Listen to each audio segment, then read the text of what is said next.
Isso aconteceu comigo no dia de Ação de Graças, 2 anos atrás. Eu lembro exatamente porque estava doente, com um vírus respiratório que estava circulando na época. No feriado, eu já havia passado da fase de febre e contágio, mas ainda sentia calafrios, tossia sem parar e mal conseguia falar. Eu tinha prometido a uma amiga e colega de trabalho, que viajaria no feriado, que cuidaria da gata dela, pois o animal já era idoso e precisava de medicação diária. Aceitei porque ela morava bem perto de onde trabalhávamos. Fiz a promessa antes de adoecer, mas não queria voltar atrás.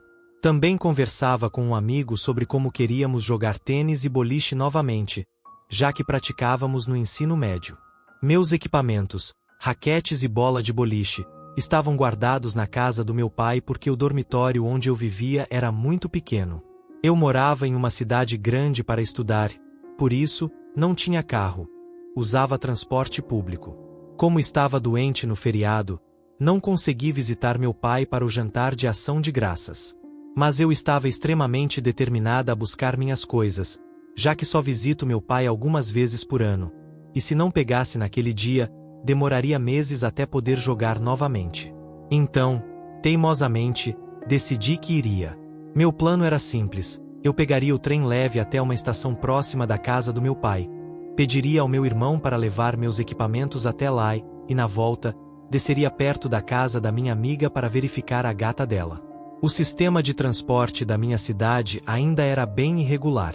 Enquanto eu esperava o ônibus para ir até a casa da minha amiga, o aplicativo ficava dizendo que o ônibus chegaria em 1 minuto, e ele nunca aparecia. Ao atualizar, dizia que o próximo viria em 15 minutos. Eu até teria caminhado até a casa dela, já que não era tão longe, mas, para contextualizar, eu tinha 19 anos, apenas 1,60 de altura, estava carregando uma bola de boliche de quase 6 kg, algumas raquetes de tênis, sobras de comida e ainda estava doente. Já esperava havia mais de meia hora. Era por volta das 9 da noite no dia de Ação de Graças, e o ponto de ônibus estava vazio. Eu era a única ali. Enquanto esperava, um carro parou próximo, com um grupo de homens que pareciam ter entre 20 e 25 anos. Eles conversavam em outra língua e riam. Assumi que estavam só deixando alguém na estação. Após alguns minutos, um deles desceu e o carro foi embora. A estação era grande, e eu fiquei afastada do ponto para não tossir perto das pessoas. Mesmo assim, o homem veio e sentou-se exatamente no banco ao meu lado. Não dei muita atenção, continuei olhando o aplicativo do ônibus, tentando enxergar faróis ao longe. Depois de alguns instantes, senti algo no meu ombro. O homem havia se levantado e colocado o braço ao redor de mim, apertando com força. Minha mente apagou por um segundo. "Eu congelé." Ele murmurou algo, como perguntando se eu estava bem. Eu respondi baixinho que sim, que só esperava o ônibus. Depois de um tempo, ele soltou e sentou novamente. Eu sabia que aquilo era estranho, mas tentava encontrar alguma explicação para não entrar em pânico. Talvez ele tivesse ouvido minha tosse e achado que eu estava passando mal. Eu sabia que era uma desculpa fraca. Antes que alguém pergunte por que eu não corri ou gritei. Ele era muito alto, bem maior do que eu, e usava uma bandana cobrindo o rosto. Era incomum, mas ainda havia pessoas usando isso por causa da pandemia. E nós estávamos completamente sozinhos. Não queria provocar nada. Pouco depois, ele levantou de novo e me abraçou uma segunda vez, chegando a acariciar minhas costas. Felizmente, eu estava com um casaco grosso. Quando finalmente vi meu ônibus se aproximando, fiquei quieta, só esperando o momento de entrar. Quando o ônibus parou, escapei do braço dele e disse: "Meu ônibus chegou." Ele respondeu algo que indicava claramente que pretendia entrar também. Eu devia ter alertado o motorista, mas minha voz estava fraca e eu estava em pânico. Quando entrei, fiquei de pé de propósito. Ele teria que sentar, por causa do tamanho. Se eu me sentasse, ele poderia sentar ao meu lado. De pé, ele não estava me cercando. Enviei mensagem a um amigo, tentando decidir o que fazer. Pensei em ligar para a polícia, mas ele ouviria, e eu não sabia se ele estava armado. Enquanto ele me segurava no ponto, Eu já imaginava o que fazer se ele continuasse me seguindo. Eu sabia que não podia ir à casa da minha amiga. E também estava receosa porque os homens no carro que o deixaram poderiam estar envolvidos. A parada antes da casa da minha amiga era a do meu trabalho. Eu trabalhava em um restaurante dentro de um grande centro comercial ao ar livre. Aquela hora, 9h30 da noite, as lojas estavam fechadas, mas eu sabia que havia câmeras de segurança por todo o local, e que meus colegas ainda estariam lá fechando o restaurante. O único problema era que a porta da frente ficava trancada à noite, mas a entrada dos funcionários, nos fundos, estaria aberta. Para chegar lá, era preciso passar pelo espaço onde ficavam os contêineres de lixo, e depois digitar um código na porta interna. Quando chegamos à minha parada, ele desceu junto comigo e imediatamente colocou a mão no meu ombro novamente, apertando ainda mais forte. Eu caminhava devagar, sem correr, esperando chegar perto da porta para tentar escapar. Quase chegando ao restaurante, eu só pensava se seria rápida o suficiente. Por sorte, quando nos aproximamos, a porta do depósito de lixo estava escorada aberta, e 2 funcionários, um chefe e uma colega, estavam ali conversando com a porta interna aberta também. Foi minha chance. A pressão do braço dele tinha afrouxado enquanto caminhávamos, e eu me desvencilhei rapidamente, correndo até meus colegas. Tentei dizer que um homem estava me seguindo e pedindo que fechassem a porta. Mesmo com minha voz falhando, eles fecharam de imediato. Nem 2 segundos depois, o homem começou a sacudir a maçaneta com força e bater na porta. Expliquei o que aconteceu o melhor que pude. Chamamos a segurança do shopping. Enquanto esperávamos, vimos o homem andando de um lado para o outro do lado de fora. Depois de alguns minutos, ele entrou na sorveteria do outro lado do corredor. A segurança chegou, fez algumas perguntas e minha colega acabou me levando tanto à casa da minha amiga quanto depois de volta ao meu dormitório. Dias depois, minha gerente disse que a segurança queria saber se eu queria prestar queixa. Eu disse que não sabia ainda, e que queria apenas descobrir quem ele era ou o que alegava estar fazendo ali. Mas nada mais foi dito. Nunca recebi retorno. Até hoje, não tenho ideia do que aquele homem queria, embora tenha minhas suspeitas. Eu sinceramente já tinha esquecido desse episódio. Até recentemente, quando a mesma amiga me pediu novamente para cuidar da gata dela no dia de ação de graças. E tudo voltou à tona.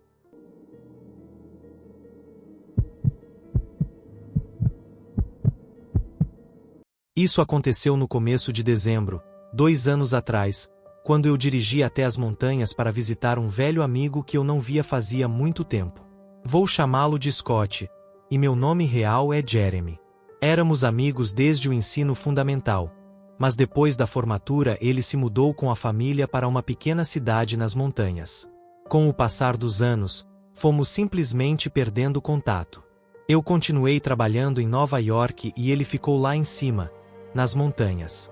Nunca brigamos, só deixamos de acompanhar a vida um do outro. Quando ele me mandou mensagem de repente, sugerindo que eu fosse visitá-lo por um fim de semana, fiquei nostálgico e até animado. Ele disse que aquela era a melhor época para ir, porque a neve deixava tudo com um ar rústico e acolhedor. Imaginei que seria bom reencontrá-lo. A viagem pela estrada montanhosa demorou mais do que o normal, pois eu dirigi devagar por causa do gelo. Havia quase nenhum carro e o sol se põe cedo em dezembro. Então, quando finalmente cheguei perto da área onde ele morava, já estava completamente escuro. Ele vivia em uma daquelas casas de madeira antigas na encosta.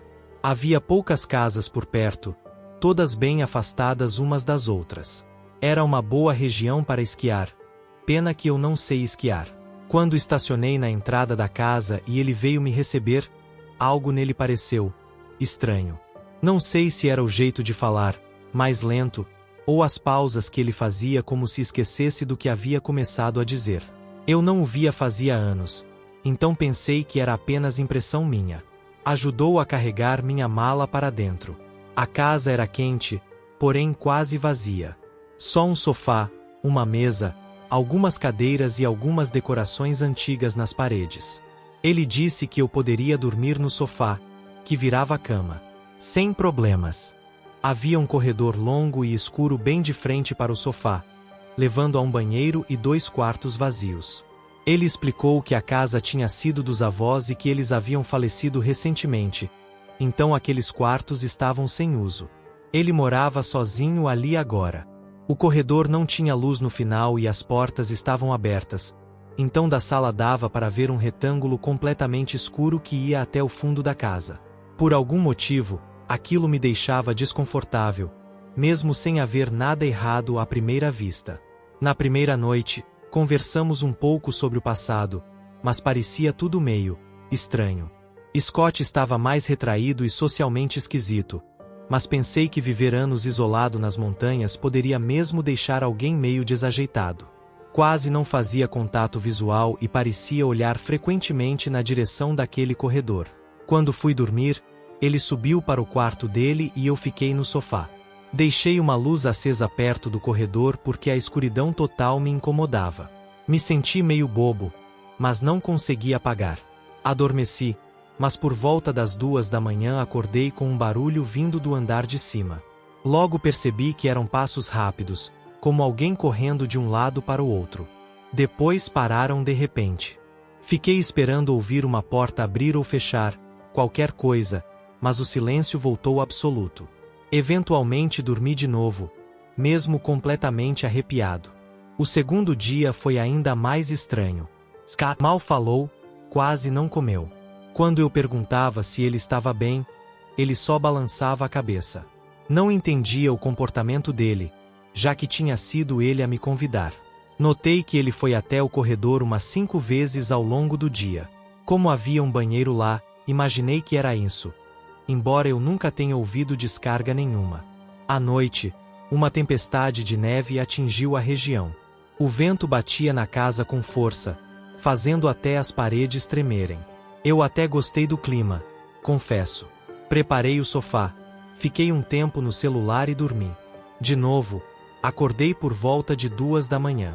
Dessa vez ouvi um som suave de arrasto, como algo sendo deslizado pelo chão de madeira, vindo do corredor. Depois silêncio. Logo em seguida, um toque seco na parede atrás de mim, como se alguém tivesse batido com o dedo. Olhei para o corredor, tudo completamente escuro, já que eu não deixei luz acesa. Não tive coragem de levantar. Virei para o outro lado e tentei ignorar. Consegui dormir de novo e acordei só pela manhã. A terceira noite foi a pior de todas. Eu já estava com um pressentimento ruim e percebia Scott me encarando por tempo demais, como se quisesse confirmar se eu tinha notado algo. Pensei seriamente em ir embora mais cedo, mas a nevasca só terminaria de manhã.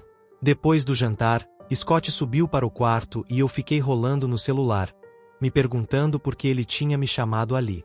Mais tarde, arrumei o sofá e dormi. Outra vez por volta das 2 da manhã, despertei, mas dessa vez meu corpo não se mexia. Era como estar acordado dentro de um corpo morto. Só conseguia mover os olhos. Já tinha ouvido falar de paralisia do sono, mas nunca tinha sentido aquilo na pele. Foi então que percebi movimento no fim do corredor. No começo, achei que fosse imaginação, mas em poucos segundos reconheci a silhueta. Era o Scott. Ou alguém que tinha exatamente o tamanho dele. Ele estava parado na escuridão total, imóvel, com os braços caídos. Parecia que estava ali há muito tempo, simplesmente observando. A cena parecia saída de um filme de terror. Tentei falar, nada saiu. Tentei mexer um dedo, impossível. Ele ficou ali tempo suficiente para me fazer sentir que estava congelado por horas. Então, lentamente, virou para a direita e entrou no quarto de hóspedes. Sem barulho algum. Aos poucos, recuperei o movimento. Primeiro os dedos, depois os braços, até conseguir sentar. Tremia de medo. Tentei me convencer de que era só um delírio da paralisia do sono. Mas eu sabia, lá no fundo, que não era. Contra todo o bom senso, levantei e fui até o quarto onde ele entrou. O cômodo parecia vazio, mas lá no canto, de frente para a janela, havia alguém parado. Uma silhueta olhando para fora. Não consegui saber se era o Scott. Aquilo me gelou a espinha. Recuei e corri escada acima para o quarto dele. Encontrei Scott dormindo profundamente, como se nada tivesse acontecido. O sacudi até acordar. Ele estava confuso, irritado, e não queria descer comigo. Quando expliquei que havia alguém lá embaixo, ele se recusou a olhar para as escadas. Não disse nada, mas o olhar dele parecia de quem já sabia exatamente o que eu tinha visto. Perguntei firme: Scott, quem está lá embaixo? Ele apenas deu de ombros. Naquele momento decidi ir embora. Não importava a neve ou o horário. Desci correndo, arrumando minhas coisas o mais rápido possível, sempre olhando para o corredor com medo de ver aquela figura novamente. Tudo o que eu queria era desaparecer dali. Do lado de fora, o frio parecia até reconfortante. Tirei a neve do carro e entrei rápido. Quando dei ré e olhei para casa uma última vez, vi a silhueta novamente, na janela do quarto no fim do corredor. Era a mesma figura. Essa foi a última vez que vi a casa de Scott. Depois daquele fim de semana, ele parou de responder mensagens. Cheguei a ameaçar pedir uma verificação de bem-estar, achando que ele tinha sido atacado. Só então respondeu com um simples: estou bem. Nada além disso. Depois disso, nunca mais me respondeu, então parei de insistir. Aquela não era a mesma pessoa com quem cresci. O que quer que tenha acontecido com ele, e quem quer que fosse aquela figura dentro da casa, não é mais problema meu. Mas eu estaria mentindo se dissesse que isso não me assombra até hoje.